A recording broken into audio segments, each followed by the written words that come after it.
It's a great honor to be here tonight at Trinity Church, part of the American Empire Project, introducing these three authors who have written books as part of that. And it's, I think, particularly appropriate that this is taking place just before tonight's, well, I've heard it referred to in different ways, the so-called debate or the presidential presentations, bipartisan news conference. The rules are so strict that they will not personally engage each other. But most importantly, I think what is being offered here tonight and where we are is a sanctuary of dissent.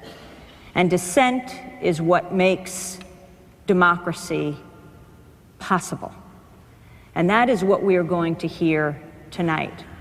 I dare say the words that you will hear, words like blood and oil, or crusade, or hegemony or survival, will not be said in those ways in tonight's presidential discussion or in any of them, which is why it is so important also that we have a media in this country that provides a forum for the dissent, that, like Trinity Church, is a sanctuary for dissent.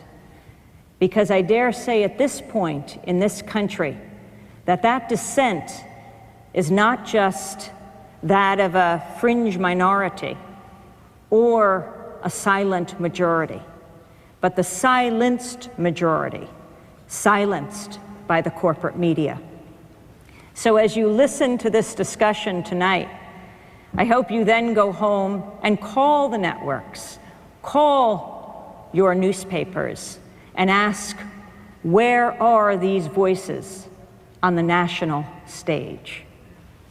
We begin tonight with Professor Noam Chomsky.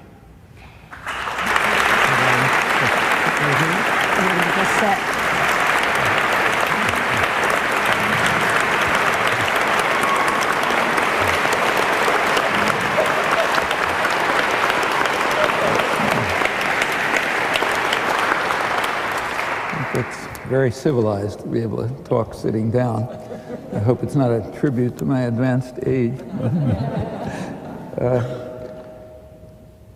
In the last week or two, a number of polls have been issued from the leading polling agencies in the world, which have some quite interesting results that bear rather directly on the title for this evening's presentations, the consequences of the new imperial grand strategy, as the Bush program was described by the main establishment journal, Foreign Affairs, shortly after it was officially announced in September 2002, the national security strategy.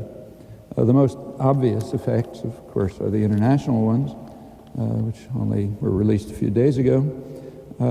Turns out that in the Muslim world, almost everywhere, substantial majorities regard the United States as a military threat to them.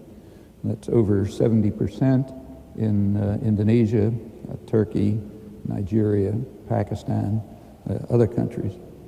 In Europe, majorities regard the United States as a threat to world peace. That's Holland, England, France, elsewhere. They report that the distrust and dislike of the United States has doubled or tripled in many countries over the past year. Well, that has consequences. People who feel threatened tend to react, and sometimes they react violently. We have already seen such reactions as predicted. It was predicted in advance of the invasion of Iraq that by independent analysts, by intelligence agencies. A few weeks ago, we learned by the National Intelligence Estimate of the United States, just before the war, it was predicted that it would increase the threat of terror. And in fact, that's happened. Another aspect of the new imperial grand strategy, which has been less discussed, but is far more serious in its implications and has also had extreme reactions, is the what's called the transformation of the American military, the rapid expansion of offensive, highly destructive military capacity. So a few weeks after the national security strategy was announced, the Air Force Space Command announced its plans for the next 4 years, and they intend to move from what they call control of space for military purposes, Clinton's policy in violation of the Outer Space Treaty. They're going to move from control of space to ownership of space, which is consistent with the national security strategy. No challenge tolerated anywhere. And they go on to explain that means instant engagement anywhere in the world, highly lethal destructive weapons from space attacking unannounced, anywhere in the world under close surveillance.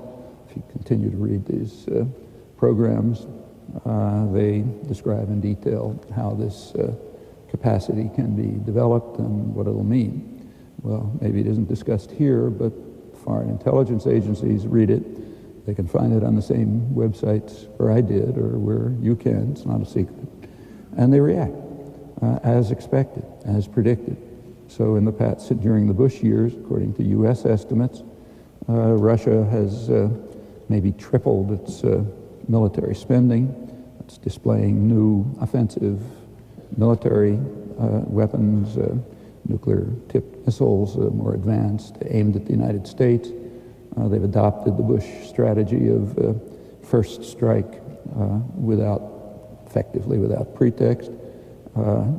These are on hair-trigger alert, many of them. This means being controlled by automated systems. We know that our systems have many, many errors, which require human intervention to prevent a missile launch. Theirs are far less sophisticated, deteriorating as the Soviet economy deteriorates. We're essentially asking them to set the basis for an accidental war which will happen to destroy us all. Furthermore, we're compelling the Russians to transfer missiles all over their territory, huge territory, to counter U.S. threats being opposed at all their borders. These are taken in trains that any intelligent Chechen terrorist can intercept, meaning advanced nuclear missiles going into the worst imaginable hands. China, until recently, has kept from participating in this. They're the one nuclear state that doesn't have much of an offensive military capacity, but that's changing. They've just announced that they're tripling their offensive nuclear missile capacity and moving towards a high-tech military with offensive weapons, very similar to what I just described, within the next few years. This is not unnoticed by U.S. strategic analysts who predicted it, and it's happening.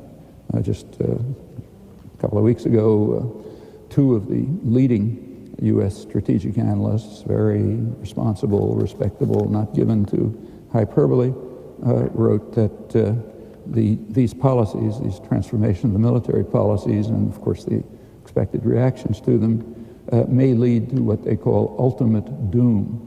And they go on to express their hope that China will lead a coalition of peace-loving countries to counter U.S. aggressiveness and militarism. We've come to a pretty pass when we read that in mainstream journals. Other recently released studies shed a good deal of light on the state of American democracy. Might be worth bearing in mind if you have a strong enough stomach to watch what's happening later. The Chicago Council on Foreign Relations publishes regular careful, detailed report of popular attitudes on international affairs. And they always make interesting reading. And the latest one, which just came out, does particularly so. So here's a few examples. Majorities of Americans, often large majorities, believe that the United States should support the Kyoto protocols, the nuclear test ban, and other disarmament treaties. A majority believe that the United States should join the International Criminal Court, even if Americans are threatened with prosecution. They believe that the United Nations, not the United States, should take the lead in international crises, and that the U.S. should accede to majority wishes, even if it opposes the decisions. In fact, rather amazingly, a majority even are in favor of eliminating the veto in the Security Council. The U.S. overwhelmingly is in the lead in vetoing resolutions in the last 40 years. This has applications in Iraq. Other polls have shown that a majority of the population in the United States has about the same stand as the Spanish voters who last March voted for what was called here withdrawing troops from Iraq, but it wasn't withdrawing troops unless they were under UN supervision. For a long time, about 60 or 70% of the American population have felt that the UN, not the US, should take the lead in Iraq in security matters, economic reconstruction, political changes, and so on. Large majority believe that the United States should join the World Court, the International Court of Justice. The Reagan administration, pretty much the people in office now, withdrew jurisdiction, withdrew World Court jurisdiction when it was about to condemn the United States, as it did, for what amounts to international terrorism in its attack against Nicaragua. A majority believe that a large plurality in this case, believe that the U.S.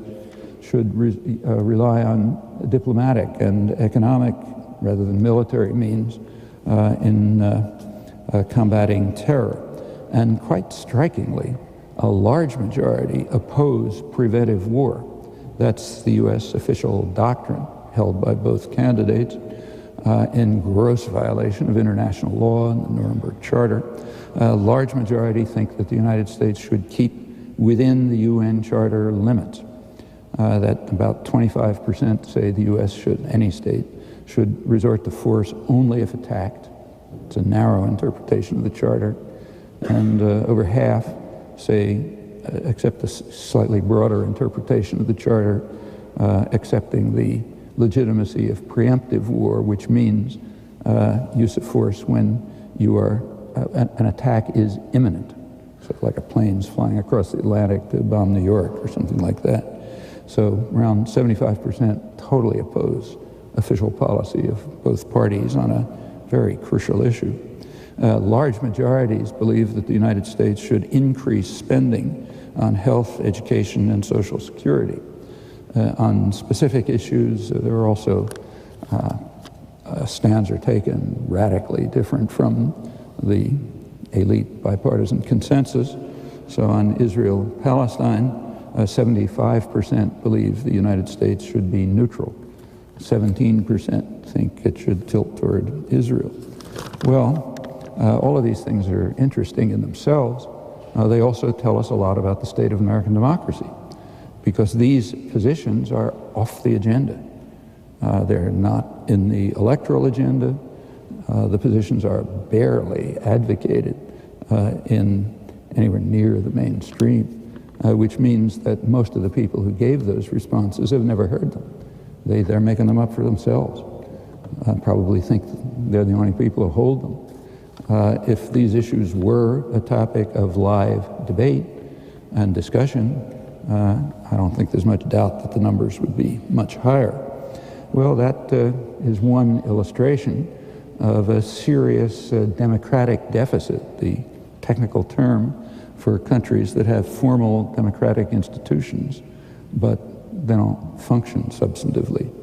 The polls on the election reveal the same thing.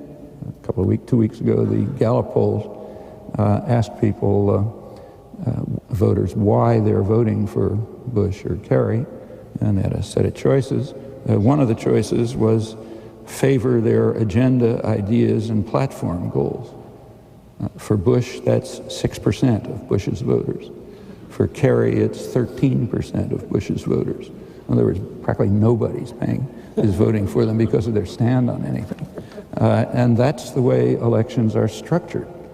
Elections are effectively run by the PR industry, which constructs extravaganzas and which come up every couple of years and tries to focus laser-like attention on them so that that's what people will think of as politics, personalized extravaganzas intermittently, where you focus on qualities, as they call them. Is he a strong leader? Would you like to meet him? Or something like that. Not on their stands, not on issues. They have to be kept off the agenda. And if you look at people's attitudes on issues, you can see why. It's not an irrational choice. Well, much of the world perceives this, even if we prefer not to, and it adds to the threat. A couple of words about Iraq. I don't have to talk about the fact that the pretexts for the invasion have successively eroded, so their history. But as they collapse, new ones come along. About a year ago, the discussion fixed on the new standard position, that is, the U.S. invaded Iraq to fulfill what the liberal press calls Bush's messianic vision to bring democracy to Iraq and the Middle East and the world and so on. The reaction in the United States was intriguing. There was near unanimous agreement that that was the goal. Try to find an exception. There are critics, plenty of critics. The critics say it's overreaching, it's not going to work. Noble, inspiring, but beyond our means. Iraqi culture is not advanced enough to be able to accept such dramatic steps or something like that. We have to be more realistic. Actually, there's one sector of opinion that disagrees, Iraqis. Just at the time that Bush's messianic vision was announced with great fanfare in Washington, the Washington Post happened to publish a poll of people in Baghdad who were asked why they think the United States invaded Iraq. And there were some who agreed with near unanimous opinion here, 1%. 1% said the goal was to establish democracy. Most of the rest said the obvious. The U.S. invaded Iraq to take control of Iraq's extraordinary energy resources and to have a position to reorganize the region in its interest. Actually, the result was a little more nuanced. 50% said the U.S. wants democracy, but will not allow Iraqis to make their own choices within it. The U.S. will insist on influencing it. That's a sophisticated judgment on what imposition of democracy actually means in the history of the West. England and the Middle East, the United States and its domains, and so on. Well, what is the evidence for and against the view that the U.S. invaded to fulfill Bush's messianic vision? The evidence for it is very straightforward. The president said so. Try to find some other evidence to support that conclusion. Well, benign statements of benign intent by leaders are totally meaningless. They're completely predictable. They carry no information. And no matter how grotesque the monster is, they make such statements, so we discard them. But apparently not here. It seems that there's near 100% agreement, even among critics. What's the evidence against? I'm not going to run through it, because that would take another hour talk, but it's just about anything you look at. I mean, their own history under the British, which also had pretensions of independence and sovereignty, the history of U.S. domains, long-standing U.S. policy going back to the mid-1940s, which were to control the oil of the Middle East because of what one historian of the industry calls profits beyond the dreams of avarice, but more importantly because it was what was called a stupendous source of strategic power. As Zbigniew Brzezinski put it a few months ago, control of the resources of the Middle East gives the United States critical leverage over the economies of Europe and Asia. Those have been the main competitors and rivals, and a long-standing concern of U.S. policy is they might go in their own independent way, and it still is. You control the lever, you get critical leverage, what George Kennan once called veto power. Actually, 5 minutes thought about what the policies of a sovereign, independent Iraq would be suffices to show that it would never be tolerated. I won't go into that, but think about it. Well, all of this is off the agenda, and it's another illustration of a very serious democratic deficit, something that should concern us. Well, if this conception is accurate, in other words, the Iraqis aspire to the same vision that's described here, and Iraqis agree that there is a cultural problem, social and cultural problem, blocking it, but they think that problem's here, not there. And I think they have a reasonable argument. If that turns out, if that is in fact true, then that's actually a hopeful sign. Because if this problem is here, we can do something about it. A lot. In fact, anything. We're very free, we're very privileged, plenty of opportunities. We don't have to pray that China will rescue the world from U.S. militarism and aggressiveness. We can take care of that right here. But that requires understanding what the problems are, perceiving the democratic deficit, and not being trapped into a belief that democracy means pushing a lever for somebody you like, whose stand you don't understand every couple of years. That's not democracy. It's everyday work to create the basis for a functioning democracy. We have plenty of opportunities. It is possible for them to compel the government, either one, no matter who wins, because they have the same policies in this regard, to compel them to abandon the major war aims in Iraq, which Iraqis understand, even if we prefer not to. And that means going on to dismantle global policies, which are very deeply rooted in U.S. history and institutions. It's a lot of work, but within reach.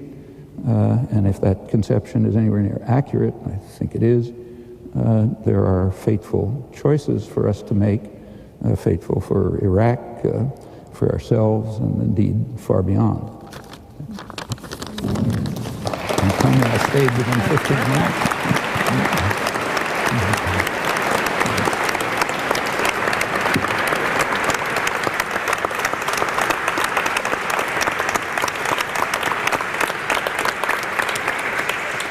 I think Noam understood that I was holding his watch. So if you were surprised for the first time that he held within his time, as the New York Times Book Review said, he is a global phenomenon, perhaps the most widely read voice on foreign policy on the planet. Noam Chomsky's latest book, he has written more than 100, is called Hegemony or Survival, America's Quest for Global Dominance. And for those of you who are not familiar with him, professor of linguistics and philosophy at the Massachusetts Institute of Technology. We now turn to James Carroll. James Carroll is the best-selling author of the National Book Award-winning memoir, An American Requiem, Constantine's Sword, A History of Christian Anti-Semitism. He has written 10 novels, and he lectures widely on Jewish, Christian, Muslim relations. His latest book, which he will join the other authors in signing after this program in the Trinity Bookshop, is called Crusade, Chronicles of an Unjust War. Thank you.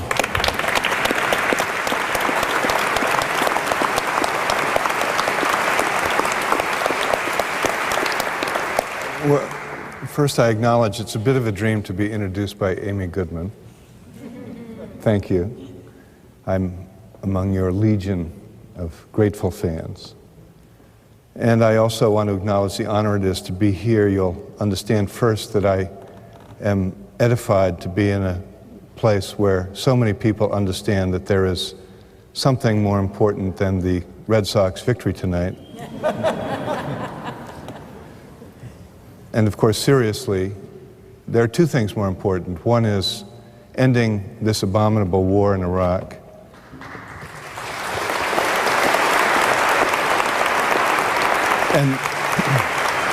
And the other is changing what made this abominable war inevitable.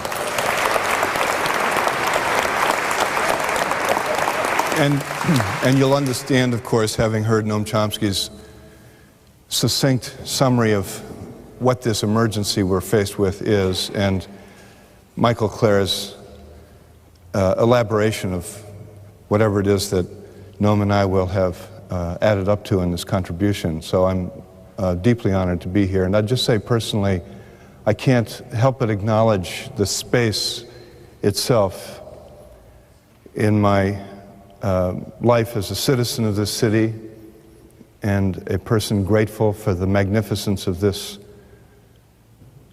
great church and its meaning for this city and our country. And speaking quite personally, more than 30 years ago, I was a young Catholic priest in a time when Catholic priests weren't often in the sanctuary of this church. And I spoke from that pulpit, adding my timid voice to the voices of so many who were opposed to the war in Vietnam. And if you had told me, if it had been somehow possible for you to indicate to me that I would be back here more than 30 years later, confronted with this war and this drastic elaboration of the worst impulses in our national life, I would have been even then as heartbroken, grief-struck, and angry as I am now. A few days after 9/11, President Bush inadvertently, accidentally, used the word crusade. And I felt a kind of vertigo at his use of that word.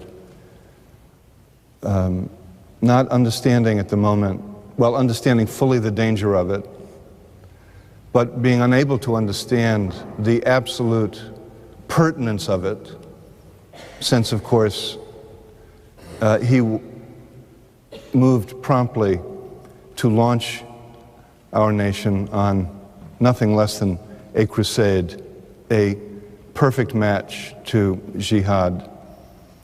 And if you had told me all those years ago when I left religion, resuming my life, imagining religion as a private part of myself, leaving what I thought of as my public relationship to religion, if you had told me all those years ago that religion would resume its character as a public problem in this country, I also would not have understood. And if you had told me that we would be embarked upon a religious war in this great pluralistic nation, I wouldn't have understood. I'm proud to add my voice tonight to the voices here and to add my presence to your presence in manifesting urgent concern about this emergency that our nation has effectively presented to the world. Having said all that, I'm going to put on the table my own considered reaction to this crisis. Crusade, this book, is a collection of the columns I published in the Boston Globe, assembled as a book as part of the American Empire Project by Tom Engelhardt, Sarah Burstell, and Kate Pruce of Metropolitan Books of Holt, whom I acknowledge gratefully. A column I published on May 27th, 2003, bad weather over America. When will the bad weather end? Why the distance between what is and what ought to be? Where are Saddam Hussein's weapons of mass destruction? If he was such a threat, why did his army perform so poorly? Does it matter where he is? If the war in Iraq was not about oil, why does the United States insist on its indefinite control? If the war was instead about democracy, why are the Iraqi people, including Saddam's proven enemies, excluded from authority? Is Iraq to be like Afghanistan, where warlords rule and heroin thrives? Are there more suicide bombers now than ever? How did relations between the United States and its European allies become so fragile? Will history recognize the 21st century Anglo-American combine as a mere continuation of the British Empire? What do good intentions count for if they leave a wake of wreckage? And is the bad weather the result of an atmospheric low that will not lift without the answers? Why are taxes being cut when teachers and librarians are being laid off? What happened to the campaign finance reform movement? Why is the United States more divided by race than ever? When did its citizens ever decide to forego privacy? How can low-income workers support their families? How much longer will the middle class be able to afford health insurance? Why are Americans eating so much bad food? Does primetime television hold up a mirror to our nation? Who teaches children to bring guns to school? What happens to teenagers who fulfill every graduation requirement except the test they can't pass? How many times will they fail that test because their teachers were laid off? Such impossible questions go a long way toward explaining the American mood. We cannot answer them, and so we do not ask them, and the emotional weather is lousy. Thus, the patently false ebullience of George W. Bush, the doubtless man, is the perfect emblem of a nation so adrift that it does not look twice at its real condition. Whatever the technical reasons for it, the economy that refuses to recover matches perfectly a broad psychological stagnation. Why are Americans incapable of looking directly at what we are doing and what we are becoming? Abroad, the United States wages war on such vaporous pretexts that when they dissipate in the first breeze of mourners wailing, Americans take no notice. An old liberal dream of world federalism is replaced by a program of American world dominance. At home, an anxious sadness underwrites the civic life. Careers feel terribly uncertain. Leisure is a forgotten luxury. In America, each boon now seems to carry a curse. Is our freedom secured? Yes, by a government that can eavesdrop on every conversation. Are we well fed? Yes, to the point of obesity. Is our medical care superb? Yes, to the point of bankruptcy. Are we the most heavily armed people in history? Frighteningly so. Does the unprecedented success of the national project over the last generation bode well for the next generation? Obviously not. can we dare to ask why? An answer is apparent this very day in Iraq. The distance between what is and what ought to be there is so vast that only an act of communal self-blinding keeps Americans from seeing it. The dark national mood has many causes, but one cries out to be reckoned with immediately. The Iraqi war is a pack of lies, and Washington's war on terrorism is a cynical manipulation of fear for the sake of power. So far, the United States have willfully participated in this Bush-led charade. We have done so out of the very insecurity that they tell us not to fear.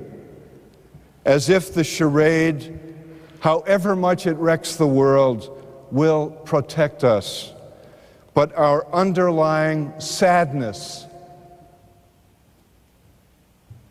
indicates what we need to know. America was not meant to be like this. We are no longer ourselves. The bad weather will not end until we face that cold truth and change it.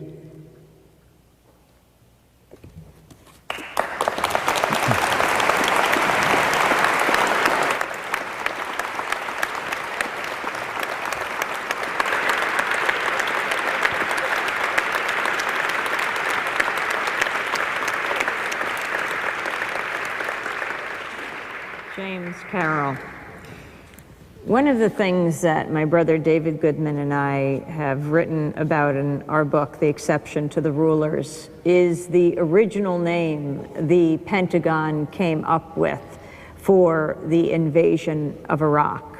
You probably have heard what it was, Operation Iraqi Liberation, but they had to discard it because of the acronym OIL. So they came up instead with Operation Iraqi Freedom. Well, today we turn to our last speaker, Michael Clare, who's taken on that issue with blood and oil, the dangers and consequences of America's growing dependency on imported petroleum. Michael Clare is the Five College Professor of Program Peace and World Security Studies at Hampshire College in Amherst, the defense correspondent for The Nation magazine, and a contributing editor for Current History. This is his latest book. Michael Clare. Thank you.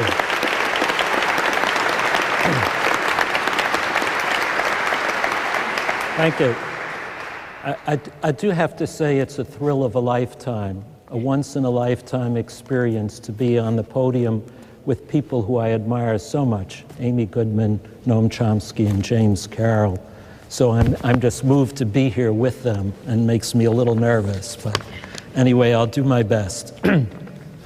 Well, you all know that this evening is sponsored in part by the American Empire Project of Henry Holt and Metropolitan Books. And I think you all know that there's an intense debate in America about what the nature of our foreign policy is and our overseas behavior. Some analysts say that we have constructed an empire, an authentic empire, like the British Empire and the French Empire and the Roman Empire of the past. Others argue that we've constructed something different, something new, or some form of involuntary or voluntary system of protectorates and subsidiaries. I suspect that we'll be debating the terminology of empire for a long time to come. Even among those analysts who contend that the United States has forged an empire, there's disagreement on its nature and duration. Some say that the American empire is essentially benign, aimed at fighting tyranny and spreading democracy around the world. Some say it is essentially predatory, designed to exploit other countries for the benefit of American elites. Moreover, some analysts contend that the new American empire will last for decades, if not centuries. Others say that it will be short-lived. that the experience of Iraq will force a general disengagement of American power. I could not possibly do justice to these questions in the few minutes that I have, and I'm not sure that I have good answers to them. But this much I do know. Insofar as America's overseas arrangements can be described as an empire, this is an empire of petroleum, by petroleum, and for petroleum. And it is the pursuit and extraction of the rest of the world's oil that is driving America's outward expansion and determining its future course. Why do I say this? Before I can answer that, I have to make some fundamental points about the role of petroleum and its physical reality. First of all, the American economy, American society, and American power rest to a greater degree than that of any other nation on the availability of cheap and abundant petroleum. I don't have time to go into this in detail. You may want to consult Daniel Yergin's magisterial study, The Prize.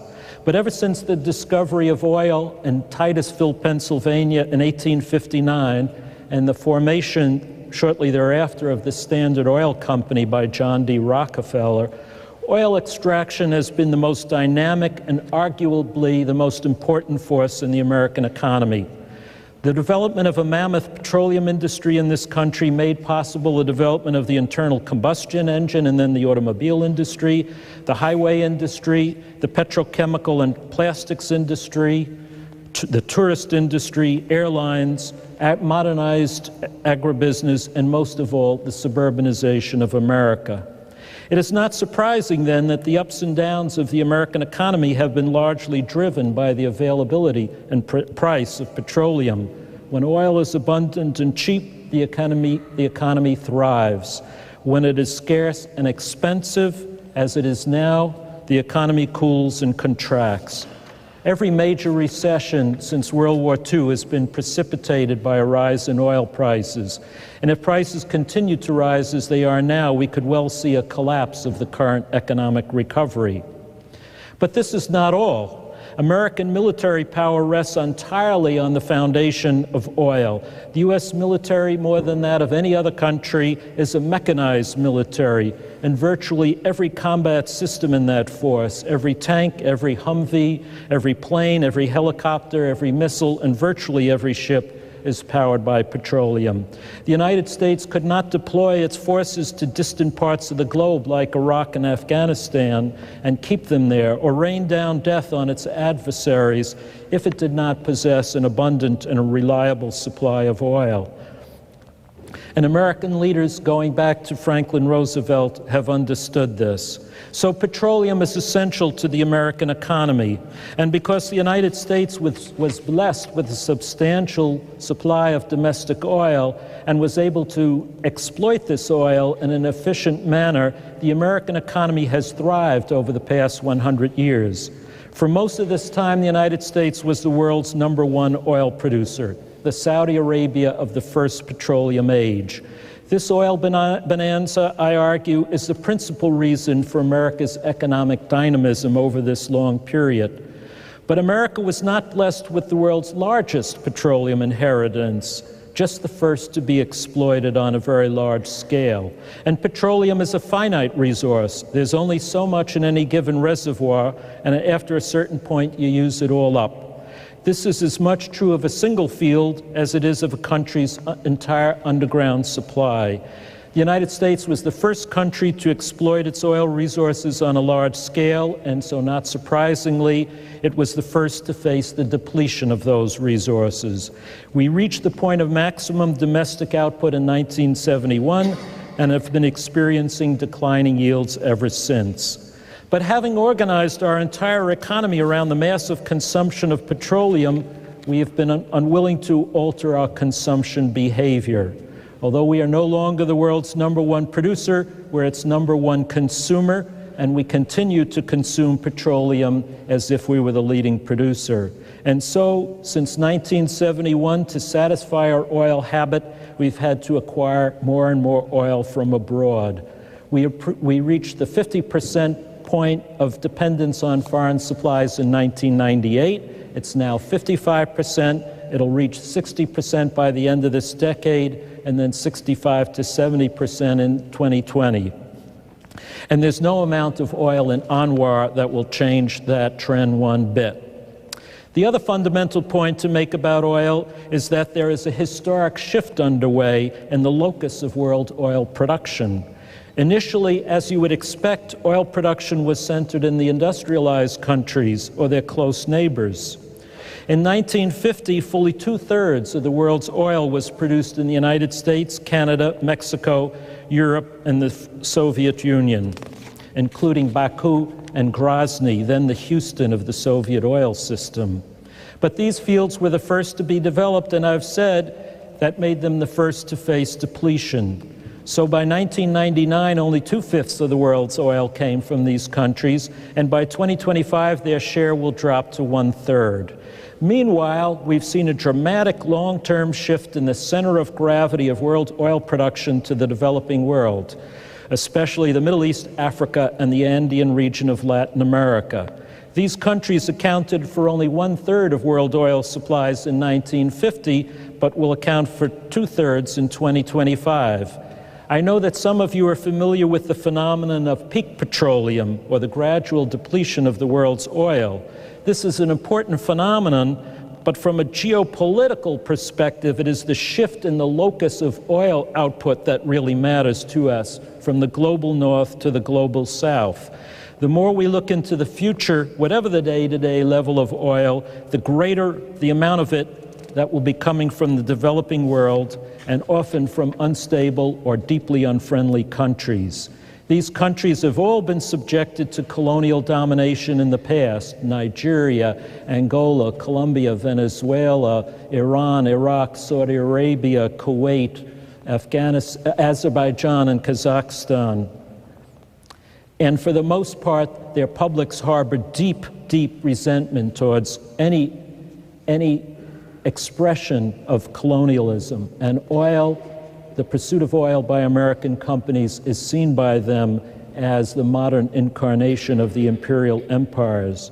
So it is the intersection of these two factors, America's growing dependence on imported petroleum and the growing shift in world oil output to unstable areas of the developing world, that provides the impetus, the engine of American imperial expansion. Ironically, the first American leader to recognize this fundamental reality and give it concrete form was that great defender of democracy, Franklin Delano Roosevelt. It makes me very sad to say this, because I admired Roosevelt and think he did many wonderful things, but I'm distressed to learn of his role in this. There's no doubt that he's the one who laid the foundation for the modern American empire. Recognizing that the United States would become reliant on imported petroleum and concluding that the most important new source of oil would be the Middle East, Roosevelt decided to establish a protectorate over the most important new supplier, the Kingdom of Saudi Arabia. Now, bear in mind that in 1943, the United States didn't even have diplomatic relations with the kingdom. But when U.S. geologists told FDR that the kingdom possessed the world's largest supply of untapped petroleum, he determined to place that oil under American dominion. And so in February 1945, as World War II was drawing to a close, he traveled to the Middle East and met with King Abdulaziz ibn Saud, the founder of the modern Saudi dynasty. You have to imagine the scene: the President of the United States and the acknowledged leader of the free world sitting next to a medieval potentate accompanied by astrologers and slaves. Together, the two leaders agreed that the United States would form a protectorate over the Kingdom of Saudi Arabia, promising to defend the king and his male heirs in perpetuity in return for privileged access to Saudi Arabian oil. This arrangement formed the cornerstone of U.S. imperial power in the Persian Gulf and continues to govern U.S. policy in the region. To protect the royal family in Saudi oil fields, the United States sent military advisors to the kingdom, established military bases there, deployed a naval fleet, and provided it with the most sophisticated weapons. I obviously don't have time to recount this history, but protection of Saudi Arabia and the neighboring oil sheikdoms, which also became American protectorates, was the essential impetus for the Truman Doctrine, the Eisenhower Doctrine, the Nixon Doctrine, and most importantly, the Carter Doctrine of 1980, which states that oil from the Persian Gulf is a vital interest of the United States, and that in protecting this oil, the United States will use any means necessary, including military force. It was the Carter Doctrine that provided the rationale for the first Persian Gulf War of 1990 to 91, and I believe historians will conclude it was the ultimate inspiration for the second Persian Gulf War, the 2003 invasion of Iraq. And it was the deployment of large numbers of American troops in Saudi Arabia to enforce the Carter Doctrine that turned Osama bin Laden from an instrument of U.S. penetration in the region into an adversary of U.S. penetration. From a historic perspective, 9/11 must be seen as a conscious effort by bin Laden to forcibly dissolve the U.S. protectorate over Saudi Arabia established by FDR and King Abdulaziz in 1945.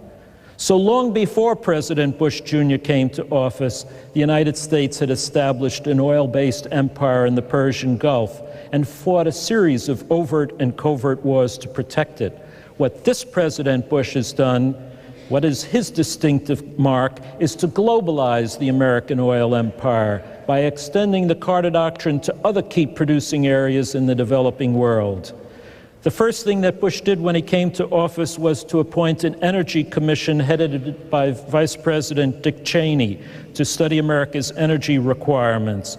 I think you know that this commission met in secrecy and relied on advice from Enron, ExxonMobil, and other giant companies. What is less understood is that they decided to perpetuate America's oil-based energy system for another 20 years, and to do so to increase rather than diminish American reliance on imported petroleum. And this could lead to only one conclusion. The United States must gain access to foreign oil no matter where it is located, no matter how remote or unfriendly the country where the oil is located. The Persian Gulf is not enough. To satisfy our ever-growing appetite, the United States must also extract the oil of Africa, Asia, Latin America, and the former Soviet Union. More and more of it all the time.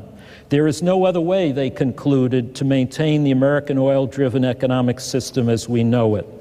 And because this relentless drive to exploit the rest of the world's oil is certain to invite opposition, whether from revolutionary guerrillas in Colombia, nationalistic populists in Venezuela, Islamic fundamentalists in Central Asia, or ethnic separatists in Nigeria, the Bush administration set out to establish U.S. military domination over all of these other oil-producing areas.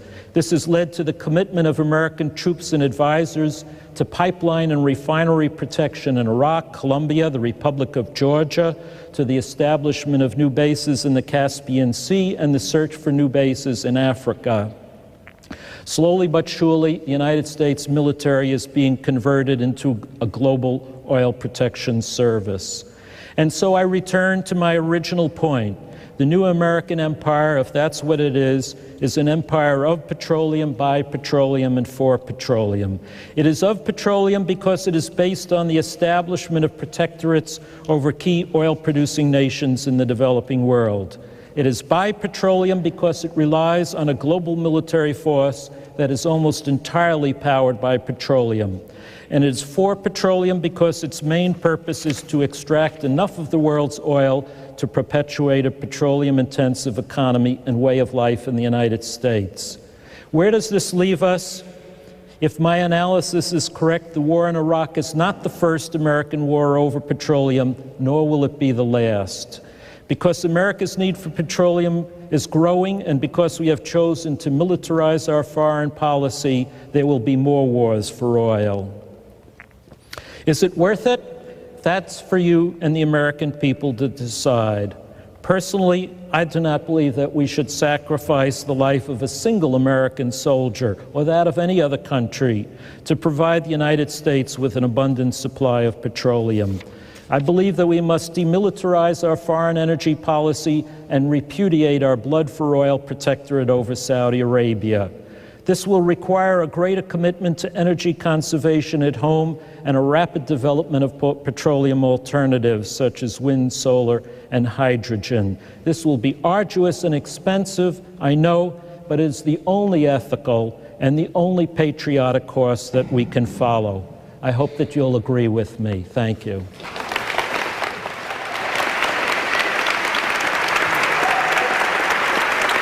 Thank you. Thank you. Thank you.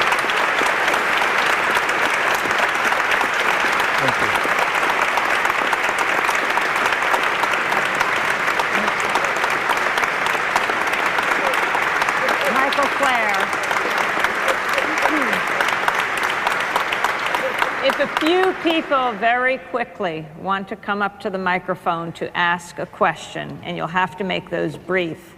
I just wanted to observe that both the president and vice president have said that they would do again what they did, and that was invade Iraq, that they think they did the right thing. And that's the Republican ticket for 2004.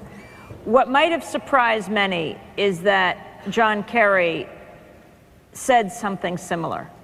When he was asked at his campaign stop at the Grand Canyon if he knew then what he knew now, would he vote the same way, which was he voted for the invasion, he said yes. I think that shocked a lot of people. But his tune did seem to change right around the time of the convention. Maybe that's because on Sunday, the day before the Republican National Convention, the largest mass protest in the history of U.S. political conventions took place outside Madison Square Garden. 500,000 people marched. And as people line up, I was wondering if either of all of you would like to respond very quickly to a most obvious question, which is, do you see a distinction when it comes to the issue of American empire and this invasion and occupation between the two major party candidates, John Kerry and George Bush, in what they would do? Noam Chomsky. In the case of Iraq, I think their positions are very difficult to distinguish. They might have initiated different policies, but given what's there now, there doesn't seem to be much difference. Both seem committed to the war aim that I think Iraqis properly understand, gaining control of Iraqi oil, which is indeed unique in the world. It's the last known huge, basically untapped, even unexplored source of very cheap and easily accessible oil. So we control that and establish a base in they hope, a dependent client state with military bases for gaining control over the region, both for the reasons that Mike eloquently described, and also for the reasons that Zbigniew Brzezinski, my greatest hero, described, I think, accurately. It does grant the U.S. Critical leverage over others, and that's been a long-standing problem. There are rivals. They might go in an independent course.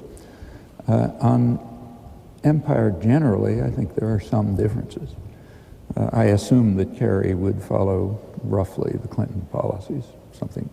These are not elections between individuals, but between groups of advisors and constituencies, and his is roughly Clinton's.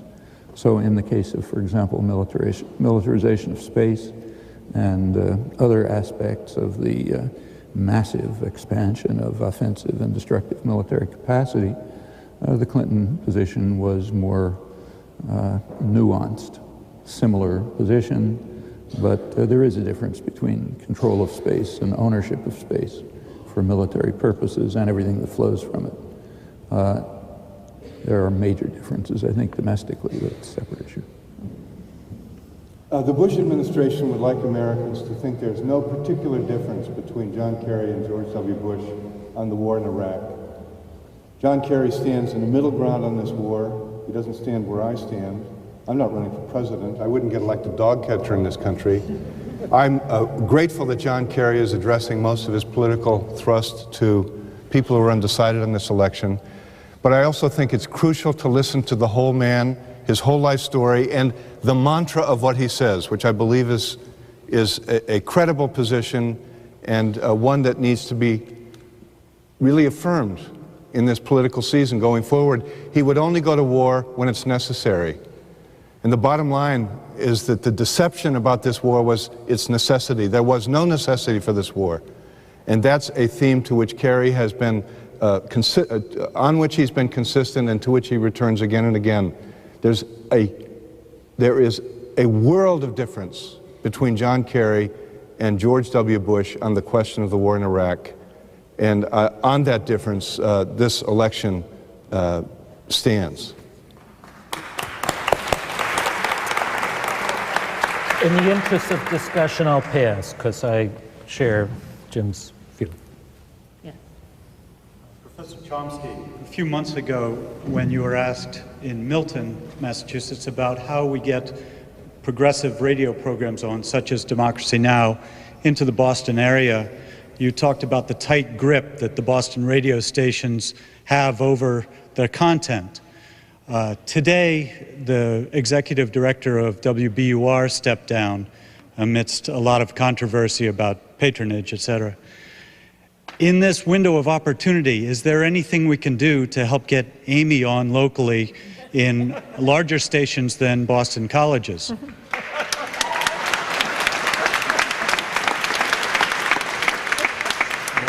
I think there's quite a lot that we can do. Walking in here today, somebody told me that they can watch Democracy Now! On Cambridge cable television. That could be done in every town in the region, everywhere, in fact. There's plenty of options there. They're not exploited as fully as they should be. And the same, I don't know about WBUR, but the same can be done on many radio stations. Let me say, I don't know that person, but very good point. Democracy Now! Is broadcasting in Boston on Cambridge Community Television in Cambridge, Boston Neighborhood Network, on WZBC Boston College every day, and it also broadcasts on both satellite networks. Dish Network every day, channel 9415, which is free speech TV, and on DirecTV, channel 375, which is Link TV. We also video and audio stream at democracynow.org, where millions of people access the program around the globe and are broadcasting on more than 275 radio and television stations, NPR stations, where we beat All Things Considered and Morning Edition hands down in fundraising, so maybe BUR or BGH would be interested, GBH would be interested. On public access TV, anyone can get us on their public access TV station, increasingly on PBS stations. So you can just call your stations. These are public radio and television. You are the public.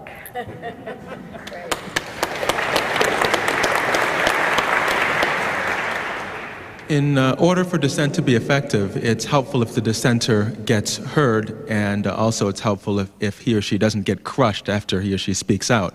That's why it's so important to have esteemed professors like yourself at places like MIT or Columbia, representing the left, who have the ability to get heard and also can't so easily be crushed. But who are your successors? Who are your successors? Are you asking me? I mean, you know, there are vibrant, lively, popular movements all over the country. There are many more of them there have ever been in the past, at least in my lifetime. They're disorganized. We're a disorganized, disunited, atomized country, but they're all over the place. And out of them come speakers. Speakers don't come from nowhere. You know? They come from popular movements that exist. I mean, for example, I was talking on the Vietnam War in churches 40 years ago, but there were maybe 4 people in the audience. You know, the minister, the organizer, somebody who wandered in because he was hungry or something, and another person would have been happy to kill me. And this went on until popular movements developed. They've expanded, developed, undertaken all sorts of actions on every imaginable issue, sometimes quite effectively. It's changed the country, and it's created the opportunity in which, when I go home tonight, it's like every other night, spend half an hour turning down invitations, not because I don't want to take them, but because I can't. And there's plenty of opportunity for others to do the same, and many are. Just compare the war in Iraq with the war in Vietnam. The war in Iraq happens to be the first time in the history of the West, Europe and the United States, in which there was massive public protest against a war before it was officially launched. In the case of the war in Vietnam, which was far more destructive and violent and brutal and a far more criminal act, it took years before there was any protest at all, literally. And by the time protest was visible, South Vietnam had been practically wiped out. And even then, the protest was mostly against a peripheral part, the bombing of the North. That's a huge change in consciousness over 40 years. And that's where activists, organizers come from, where the opportunities for speakers to contribute what they can comes from. So the groundwork is there. All that's needed is to use the opportunities. You can be a speaker, for example. Hello, just a quick comment and then a question for Professor Chomsky. I just want to thank all the panelists wholeheartedly for your healing and enlightening words this evening. Thank you very much. And for Amy Goodman, I watch your show every day, Monday through Friday, and thank you for helping to somewhat end my ignorance, and especially the coverage on Haiti was really incredible, and on Reagan as well. And my question, Dr. Chomsky, is I heard that there was a letter, although I didn't see it, but there was a letter written to Ralph Nader asking him to drop out of the presidential race, and this letter had numerous signatures on it from prominent individuals, yourself being one, so I heard. Please correct me if I'm wrong. Am I incorrect about that? Yeah, completely incorrect. Okay, I'm very sorry. Well, so then let me just ask this question, which is, Ralph Nader was interviewed on Democracy Now! The other day, and I think it was kind of a poignant interview where he stated that he felt that many prominent individuals on the left that had supported him before now did not support him, and he felt that a lot on the left had lost their nerve. So I just open the question to all the panelists then. Do you agree with that, and how do you feel about that? Well, I can't speak for others, but my position on this election is exactly the same as it was in 2000. Namely that the election itself, given the huge democratic deficit in the United States, and the fact that elections have become a marginal issue, in my opinion, where issues are shunted to the side insofar as they exist, and the massive focus is on personality, personalized extravaganzas. Given that fact, the most important reaction to an election is to not pay too much attention to it and go on with the important work of, building popular organizations, increasing activism, reconstructing a democratic culture in which elections will be as meaningful as, say, they are in the second largest country in this hemisphere, Brazil. However, elections exist. We can't ignore them. Spend a little time thinking about what you should do. In my opinion, it should take about 5 minutes to figure out what to do in this one. And my opinion was the same in the year 2000 as it is now. In a swing state where the vote may matter, I think you should vote to keep out the more dangerous, and they are dangerous, of the two, not candidates, but groups. Personalization is something we should ignore. These are just two different groups, two different constituencies, and so on. They're different, and the one around Bush, I think, is very dangerous. So where your vote matters, I feel, as I did in the year 2000, one should vote to keep them out. In a safe state where your vote doesn't affect things, you got a lot of choices.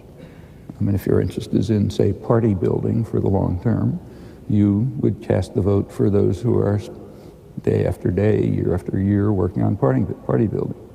If your interest is something else, vote for that. If you think a way to protest, to express your opposition to the personalized quadrennial extravaganzas is to abstain, do that. I think that was a sane position in the year 2000. I think it is now. I don't think we should spend a lot of time thinking about it or talking about it, because there are much more important things to do. I feel a rare note of disagreement with Noam Chomsky, and I just want to register it. I think it's a huge difference between the Democratic Party and the Republican Party in this country now. The Republican Party is becoming a dangerous party in the United States at every level, and it should be opposed at every level, and every opportunity there is to vote against it should be taken. Even when it doesn't matter. It always matters. It always matters. In Massachusetts, everywhere, it always matters. On the whole range of issues, personal freedom, questions of sexual ethics. Even if the choice is already determined. Absolutely. That's what a safe state is. A safe state is one where, by definition, this is a safe state only in relationship to the presidential election. Right, and on other issues, that's a good It's point. a matter of party building, Absolutely. It's a matter of public affirmation, and it's a matter of really understanding that there is a major conflict in this country right now that must be engaged at every level. And the Democratic Party, which is far from perfect, simply must be supported wherever it's possible even to if the support it. Republican candidate happens to be a more progressive one. I mean, in the past, I've voted for Republicans. Well, if you give me an example on that one, we could discuss it. For example, during the 1960s, the most outspoken opponents of the Vietnam War at the congressional level happened to be Massachusetts Republicans, and I voted for them. It's certainly true that at the local, regional, sometimes state level, you should do whatever is important to do. The issue that was raised, the safe state, swing state issue, solely has to do with presidential election. Solely with that. Michael Clare. Because this is such an important topic. And also bear in mind that some people are voting for the first time ever, and there's been a huge increase in registration by young people and marginalized voters for whom this is an existential act, and an important existential act. Even though I understand Noam's analysis, I think it's such an important act, and I agree with James Carroll that these people are dangerous. And just think where we are now compared to where we were 4 years ago. Imagine where we'll be 4 years from now if the Republicans are still in power. I shudder to think where our freedoms will be then.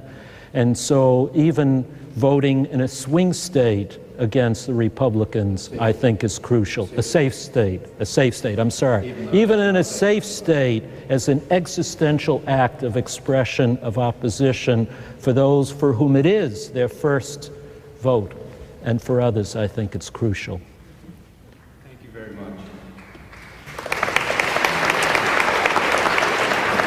Sorry, we'll only be able to take one more question. Amy Goodman, first I just wanted to thank you for a talk that you gave at Evergreen State College in 2003. It's what brought me here and to listening to these people and to you every day. But Professor Chomsky, the other day on the vice presidential debate, Dick Cheney related his experience as an election monitor in El Salvador in 1983. And I was just curious, at the time it screamed out to me that I wanted to have your context of what was happening in 1983 when Dick Cheney was an election monitor there. It seemed to bring almost a tear to his eye. In 1983, the U.S. was engaged in major wars throughout Central America. In some cases, the U.S. controlled the government and therefore was able to rely on state security forces to crush and destroy efforts at independence and democracy. In fact, was fighting a major war against the church in El Salvador at the time. There was what's sometimes called a demonstration election, an election held under conditions of extreme terror and violence. Yeah, Cheney, I didn't know he observed it, but he could have. It was a pretty meaningless election. There was actually a much more important election in 1984 in Nicaragua, which was a country that was under military attack, but where the state security forces were not the terrorist force. It was being supported by actually bipartisan support in the United States in various ways to try to crush the independent government. Nevertheless, they had an election which was monitored very heavily. It was the most heavily monitored election, I think, in the history of maybe anywhere, certainly Latin America. Latin American Studies Association, a very hostile Dutch government official delegation, the British Parliamentary Human Rights delegation, and so on. And they judged it a pretty fair election by Latin American standards. Here it was wiped out of discussion across the spectrum because it came out the wrong way. So almost universally what is said here is the first election was 1990 because that one came out the right way. Under a gun, I should say. The 1984 election was free by regional standards, certainly. Came out the wrong way, didn't take place. That's the kind of thing we should be concerned about. And that's bipartisan, unfortunately. For fear of being accused of flip-flopping, we will allow in one last question. And then the authors, our speakers, will be going into the bookshop and or staying here, and books are going to be sold in the bookshop. And I really do want to encourage people to buy these books. I want to just stress, in talking about the politics of publishing, what an enormous difference it makes when books like these make it, when people in this country start to read these different points of view. There is a proliferation of conservative imprints at publishers, and when they learn that there is, well, they call it markets, but communities of people, which I would say represent the majority of people in this country, that are interested in books like Blood and Oil, like Crusade, Chronicles of an Unjust War, and Hegemony or Survival, America's Quest for Global Dominance, that when those books succeed, for every one of those books, it makes room for another book. And it is an extremely important message to be sent. And it also sends a message to the corporate media in this country that there are other experts out there, outside of that small circle of pundits who know so little about so much. Last question. I want to start, first of all, thank you for the panel. But I want to, since we talk about the, I don't know how. Just be right into it. Oh, okay. We talk about the empire making.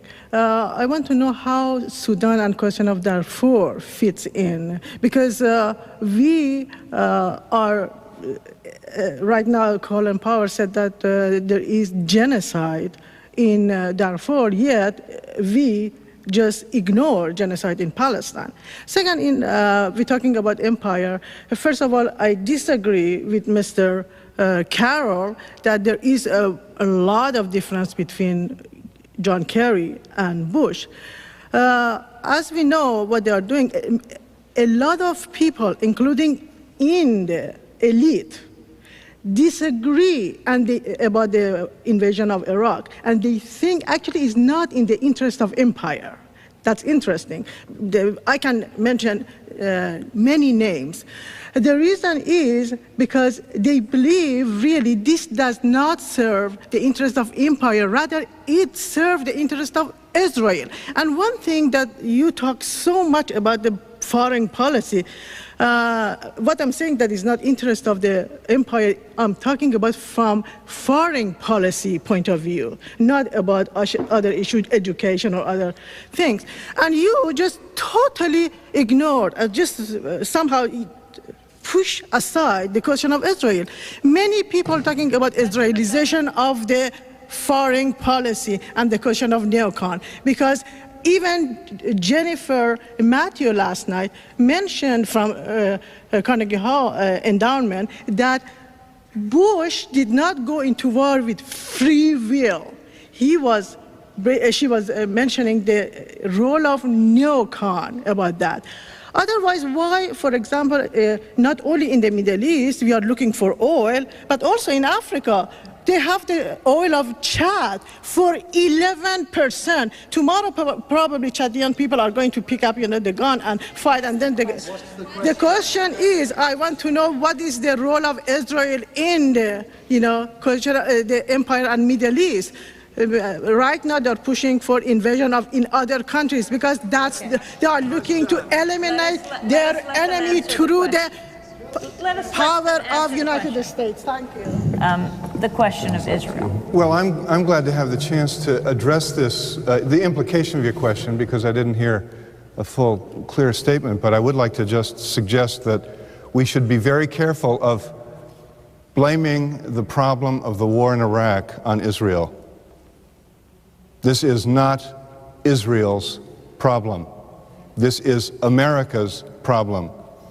And there is a movement, there is an impulse, there is a kind of instinctive reaction that looks to blame Israel, and it's wrong. Having said that, the struggle between the Israelis and the Palestinians is crucial and is clearly involved in this centrally. And my own position is that the United States of America has failed that struggle. The Bush administration, by not pressing the Sharon government to be less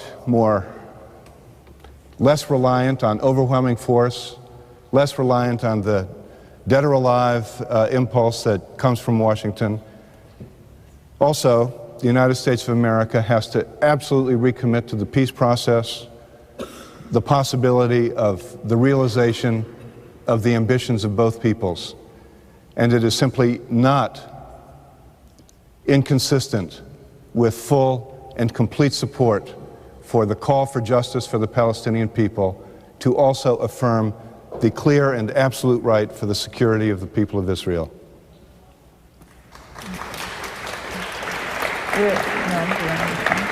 Okay.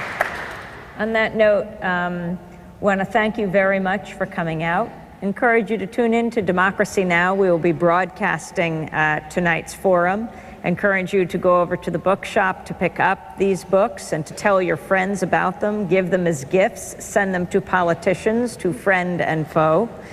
And we're also passing around a daily digest email sign-up list if you want to get the daily headlines from Democracy Now! Or you can go to our website at democracynow.org and you'll get those media alerts and headlines. Thank you very much, and thank you for listening to a conversation about American empire.